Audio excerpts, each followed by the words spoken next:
Hey, basketball coaches and basketball players, my name is Alan from Al's Basketball Training, and today I'm going to give you some fantastically fun passing drills that you can run with your basketball team. Let's get down to the clipboard and let's check these out. Okay, so in this first drill, this is a fantastic drill for younger players, and we are going to build on this drill until we get to an older age group. So, we're going to start with 3 players. And what we're going to have is 2 players on the outside, 1 player in the middle. This is basically just monkey in the middle. Now, this is a lot of fun to do. You can do it with 2 players, or you can have 3 players. Now, this is what we call stacking. So you would have 3 players on the offense and 2 players on the defense trying to intercept that pass. And now these 2 players need to communicate. This is kind of the next step.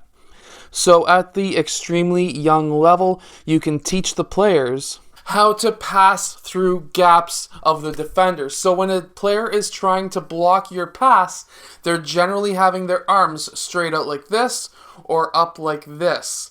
And now you can teach your players to pass between the holes. So there's a hole here, hole up here, and a hole down here. If their arms are up like this, then there's a hole over top of their head and beneath their arms. And you can explain to your players you can pass through those holes, but also you can fake a pass through one hole. That's going to bring the defender over to the other side. And then you can, after fake that pass over on the other side. And now you have created a bigger gap so that you cannot get that ball stolen. Now, this is going to be very similar to when you start getting the 3 offensive players, except now we're going to get into the defensive strategies, which is talking on defense. Let me explain. So if player 3 gets a pass over to player 1 red, player 2 blue, he is going to go and defend player 1 red, and player 3 is going to be playing help defense. So what I mean by playing help defense, and we should be getting these players to talk. No matter what age they are at, we should be getting them to talk. So, of course, the offensive players, they're just trying to pass the ball to each other, do some fake passes and passing to another player, just like they would in game. But now we're adding a defensive component where now player 3 would be yelling out, "I got help, I got help."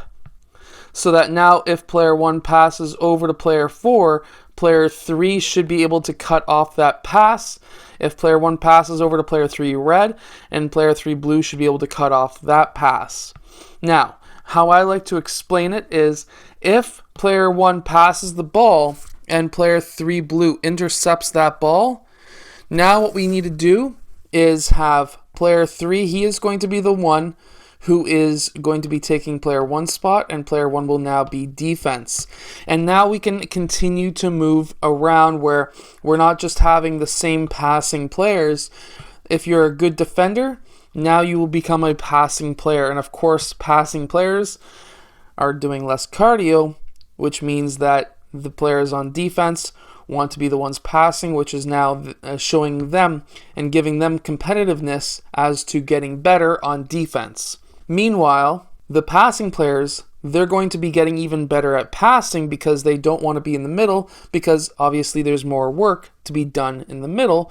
So their passing ability is going to be even better, trying to fake a pass and then going over towards the opposite side, or maybe faking a pass, waiting for player 1 to go and try and cut off that pass, sees that there's no pass going, and he's going to return to center, and then player 3 blue is going to make that pass again. So what I mean by that is instead of passing in the other direction, fake a pass and then pass it in that direction, just to get that help defender off kilter, away from center, returning back to center. You can pass that ball again, and now he is obviously not going to be able to get that ball.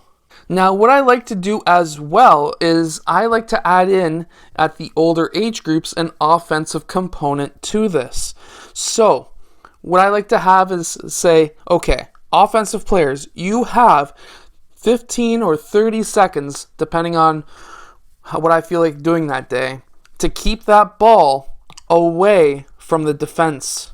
And now, if you can pass that ball around, and I'll make it so that the defense does not get that ball for 15 to 30 seconds.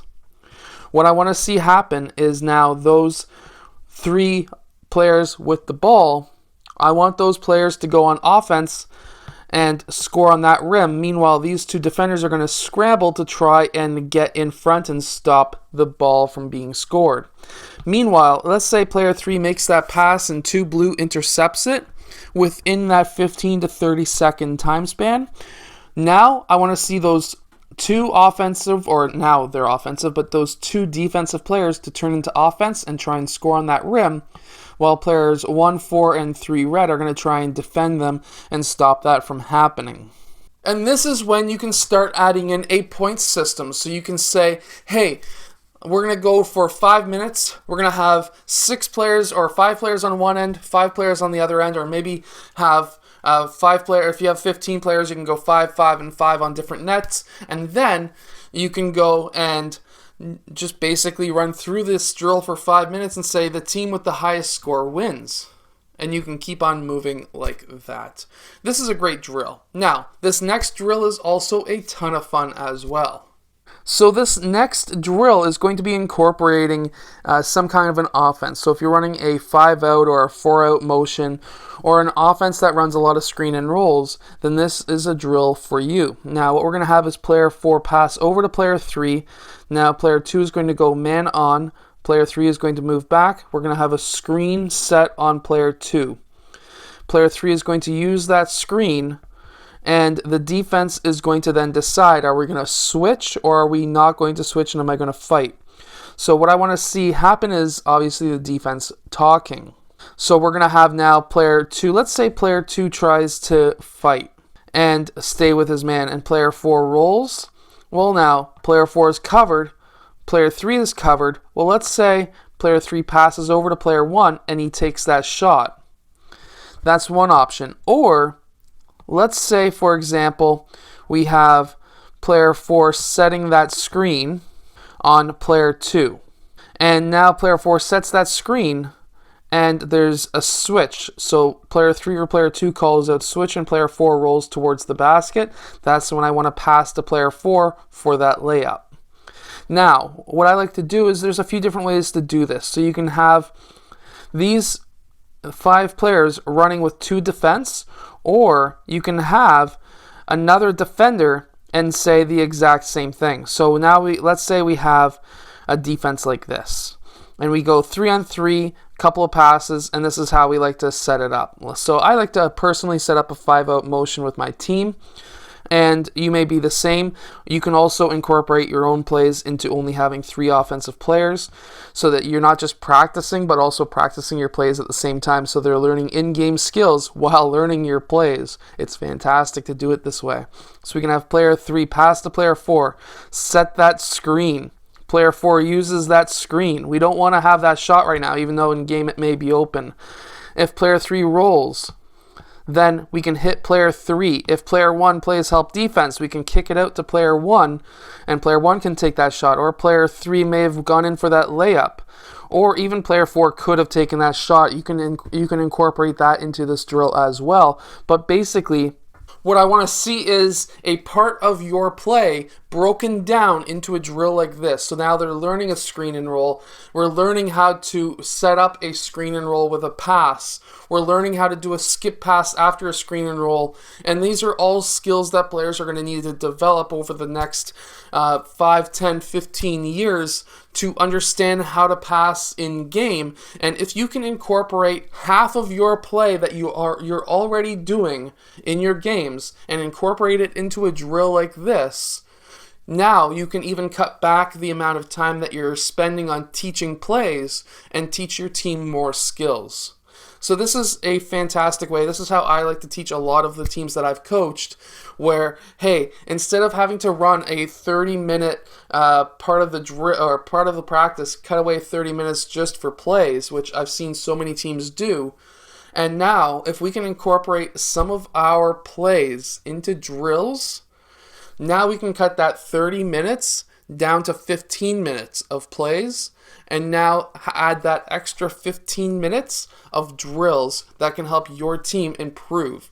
Anyways, I hope that this video helps you. I hope that these drills help your team get better. If they do, hit that like button and subscribe, and I'll see you guys again tomorrow, actually later on today for twice a day.